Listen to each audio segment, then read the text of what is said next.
Well, hola people, konnichiwa. Baik again bersama Salvian di channelnya Kudetek.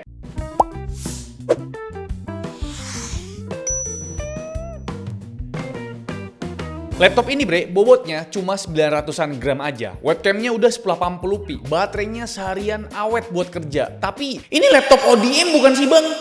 After sales-nya bakal kayak gimana tuh? Terjamin nggak spare part-nya? Dan ini adalah Tecno Megabook T14 Air. Let's go kita bahas. Tren laptop enteng, budget itu makin rame ya berkat kehadiran laptop ini bre. Setelah dirintis oleh Axio HyperX series dan dilanjutkan kedatangannya oleh Advan Workplus Air, sekarang ada pendatang baru nih. Tapi memang semenjak RAM pada naik, harga-harga laptop enteng ini nggak lagi kere-hore bre. Padahal pas awal-awal rilis, HyperX 8 tuh cuma di 8 jutaan. Sekarang udah mepetin 10 juta kayak si Megabook T14R ini. Malahan menurutku, Workplus Air tuh lebih menarik dilirik buat harganya yang masih di 9 jutaan kecil. Tapi kalau dibandingkan sama duo lokal tadi, after sales Tecno ini paling menggiurkan ya. 2 tahun masa garansi coy. Dan soal jaminan ketersediaan spare partnya harusnya lebih meyakinkan lagi si Tecno ini ya ketimbang duo lokal tadi. Karena bre, yang megang after salesnya Tecno adalah CarCare yang layanannya tuh udah kelas global. Ya walaupun kelasan globalnya tuh rata-rata negara berkembang ya bre, kayak misalkan Afrika, terus Timur Tengah, Eropa Timur, Asia Tenggara, Asia Selatan, dan Amerika Latin gitu ya. Tapi tetap aja sih ya, ini jadi portofolio bagus buat calon konsumen di pasar Indo yang emang udah semakin melek sama pentingnya after sales pada sebuah produk elektronik. Apalagi yang ketersediaan spare partnya tuh banyak gitu ya. Oke, lanjut bahas desain dari Megabook T14R ini. Masih sama seperti Megabook series lain yang tampil minimalis, elegan dengan finishing body dan abu tua. Desain layarnya udah modern dengan frame tipis ke 4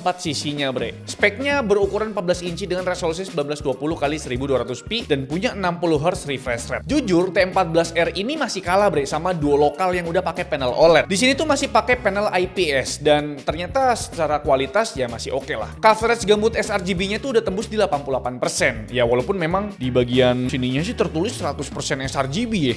Jadi kayaknya ini overclaim sih ya si Tecno ini ya. Tapi Tecno tuh pernah punya yang 100% sRGB di Tecno Megabook T1. Nanti kita bikinin video 1 tahun pemakaiannya karena abis ini kita syuting video itu soalnya. Untuk akurasi warnanya pas kita tes udah di 0,06 delta E. Dan buat data brightness-nya maksimumnya tuh di 344 nits. Sedangkan minimumnya cukup redup di 7 nits. Turun ke area keyboard tentu ya punya backlit dan tombol powernya masih terpisah. Lengkap sama sensor fingerprint ya kan. Ini nice sekali ada security biometriknya. Kalau soal touchpad-nya, areanya tuh cukup lebar dengan tipe surface yang licin bre. Jadi kita bisa seluncuran dengan smooth di touchpad-nya ini. Sedangkan buat percolokannya, jujur aja agak kurang sih. Cuma dikasih 2 port USB Type-C ya. Terus ada 1 buah USB Type-A, port HDMI, dan port audio. Kalau lagi dicas, ya cuma nyisa 2 port USB doang yang nganggur gitu. Type-A, Type-C 1, Type-A 1 gitu. Nah, karena portnya yang minim, ini bikin bodinya tuh jadi makin tipis bre. Tipis banget malah. Harusnya sih sekitar 16 atau 17 mm untuk ketipisan bodinya. Kalau buat bobotnya, walaupun ada klaim di 999 gram, tapi bobot aktualnya tuh sekitar 970 gram bre. Nah, ini berarti underclaim nih. Maksudnya si Tecno-nya ngeklaim 990 gram, ternyata pas ditimbang 970 gram gitu loh. Ini sih pilihan yang tepat ya buat pekerja yang ngandelin KRL karena rumahnya jauh di pinggiran Jakarta. Punggung kalian auto bahagia kalau cuma bawa laptop ini di dalam tas. Soal chargernya juga ternyata enteng banget bre, cuma di 150 gram. Soalnya tuh udah pakai teknologi GaN yang bikin dimensi chargernya tuh semini ini. BTW, panjang kabel ini lumayan lah, sekitar 1,8 meter. Jadi nggak ada lagi drama kabelnya tuh kependekan sampai nggak nyampe gitu ya. Soal build quality, jujur aja kalau di compare sama Megabook T1 edisi yang awal kita udah pakai setahun, build quality laptop ini tuh terasa downgrade sih bre. Apa karena memang ya pakai material atau bodi campuran dari aluminium plus magnesium alloy ya. Sedangkan Megabook T1 yang dulu kita pakai itu masih full metal. Paling berasa chip quality-nya ada di area keyboardnya. Ini wobble-nya cukup berasa bre. Jadi ya kalau kalian ngetik-ngetik tuh kayak agak beda gitu loh. Mungkin di unit kita atau memang di unit kalian juga bakal ngerasain hal yang sama ya. Mungkin buat kalian yang udah beli coba tulis di kolom komentar perihal keyboardnya ini ya. Terus klaim one hand opening di stiker UD Stress ini juga nggak terbukti. Karena pas kita coba buka pakai 1 jari, bodi bawahnya tuh masih keangkat gitu ya. BTW, engsel di sini tuh kagak bisa dibuka rata 180 derajat. Cuma segini doang maksimalnya ya bre. Jadi ya ini harus hati-hati lah buat kalian yang punya ponakan atau bocil mengganggu gitu ya. Ini sih jadi bisa dibilang dibilang nilai minus juga sih ya. Soalnya bre, duo lokal tadi itu bisa dibuka rata 180 derajat. Oke, sekarang kita lanjut ngebahas spesifikasi teknisnya. Sebenarnya ada yang varian AMD, tapi kita dapat pinjaman unitnya tuh yang varian Intel. Agak kecewa, tapi ya nggak apa-apa ya kan. Kalau yang varian AMD itu pakai Ryzen 5 7535HS tuh ya kan. Sama kayak unit Advanced Workplus R. Kalau yang varian Intel ini tuh pakai Intel Core i5 1334U ya. Sama kayak saudara jauhnya Infinix Inbook X2.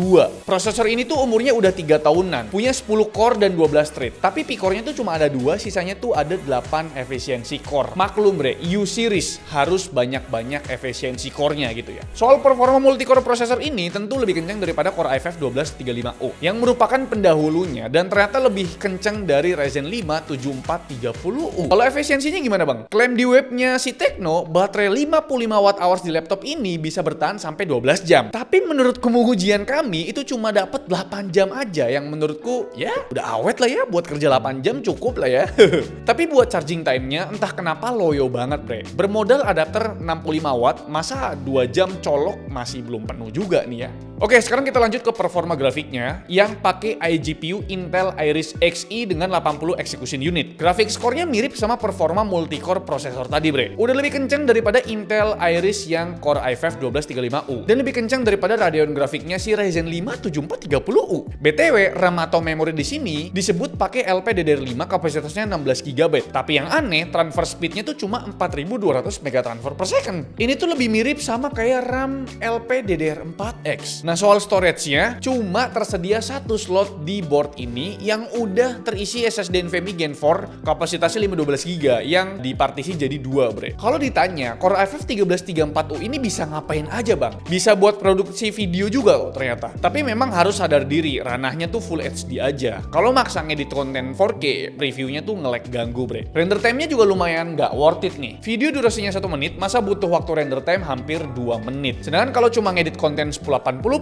previewnya tuh lumayan lancar dengan render time cuma butuh 24 detik buat video durasinya 1 menit. Terus performa gamingnya gimana bang? Mending AMD aja gak sih?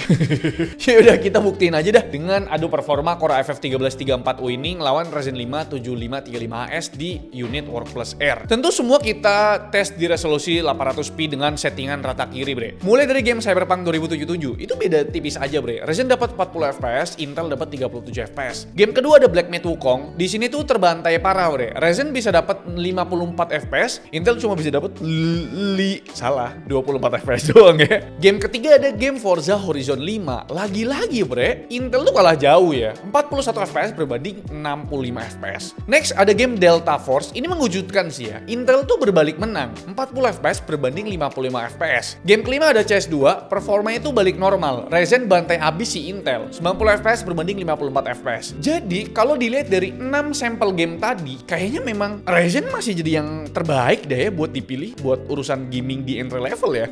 Tapi gimana menurut kalian? Nanti dikiranya saya benci sama Intel gitu ya. Tapi memang faktanya seperti itu kan. Nah, sekarang lanjut soal suhunya. Cooling sistemnya sederhana aja sih bre. 1 buah heat pipe, 1 buah kipas, dan 1 buah heatsink buat exhaustnya. Wajar ya, namanya juga prosesor U-series. Dari pengujian selama 10 menit, terlihat ya sempet spike 2 kali di kisaran 83 derajat Celcius. Tapi stabilnya tuh di 78 derajat Celcius dengan TDP yang jalan di 28 watt. Untuk suhu permukaannya, ini kita rekam pas lagi tes Forza Horizon 5 dan kesimpulannya laptop ini tuh adem kok. Panasnya ada di area kiri keyboard dengan hotspot di 47 derajat Celcius di sudut kiri atas keyboardnya. Sekarang kita lanjut ke bagian utilitas pendukung, mulai dari webcamnya yang auto win dari duo lokal karena punya kemampuan rekam video up to 1080p lengkap dengan privacy shutter. Dan buat speakernya, lagi-lagi laptop ini tuh ngebantai abis duo lokal yang speakernya tuh lebih baik jangan dipakai gitu ya. Stereo speaker hasil tuningan di TSX ini punya power yang kuat, semua frekuensi tuh balance, nggak perlu gonta-ganti preset equalizer lagi gitu. Pakai aja preset musik ini udah jos bre. Berikut untuk sampel webcam sama speakernya sekalian. Dan ini adalah kualitas perekaman pakai webcamnya si Tekno Megabook T14R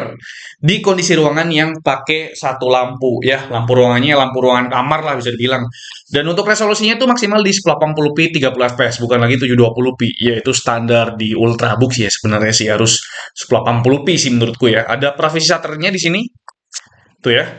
Nah, untuk detailnya sih menurutku udah oke ya. Ini proper lah buat Zoom meeting ya, kuliah online, kerja online, sekolah online dan sebagainya. Cuma memang belum ada Windows Studio Effect. Jadi belum ada efek-efek blur, belum ada kayak auto reframe dan sebagainya gitu loh. Ini karena laptopnya ringan, udah kayak HP Pak tuh, kayak lagi ngevlog. Menurutku detailnya oke, tapi yang kurang suka tuh adalah mikrofonnya. Mikrofonnya tuh apa ya, noise-nya ditekan banget gitu loh. Jadi nggak natural untuk mikrofonnya ini, Bre. Tapi menurut kalian coba komen di bawah.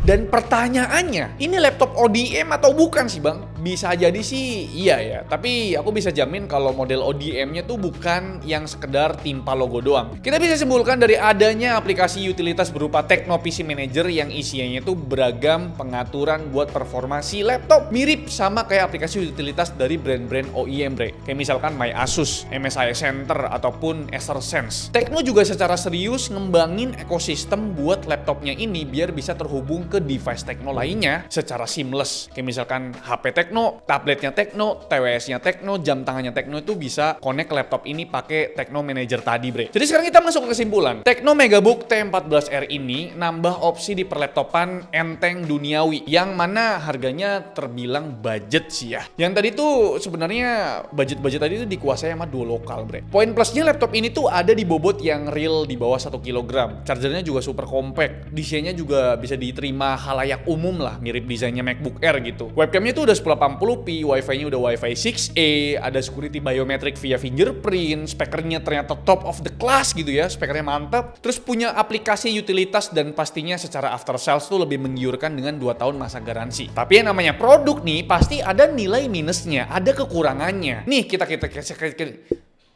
kita kasih tahu ya, buat biar si calon pembeli itu bisa mempertimbangkan sebelum beli laptop ini. Mulai dari panel IPS-nya yang ternyata underclaim ya, diklaimnya kan 100% sRGB, ternyata pas kita tes tuh 88% sRGB. Terus baterainya yang cuma 55 watt hours, karena memang mungkin ini ngejar bobot juga ya, di bawah 1 kg, biasanya kan 75 watt hours tuh si Tecno tuh. Terus engselnya ternyata nggak bisa dibuka 180 derajat, terus nggak bisa dibuka pakai satu jari juga gitu ya. Dan ternyata performa Intel Core FX 1334U-nya tuh menurutku pribadi masih kurang, Bre. Apa kita coba yang AMD juga nih ya? Atau di angka 10 juta ada laptop anteng mana?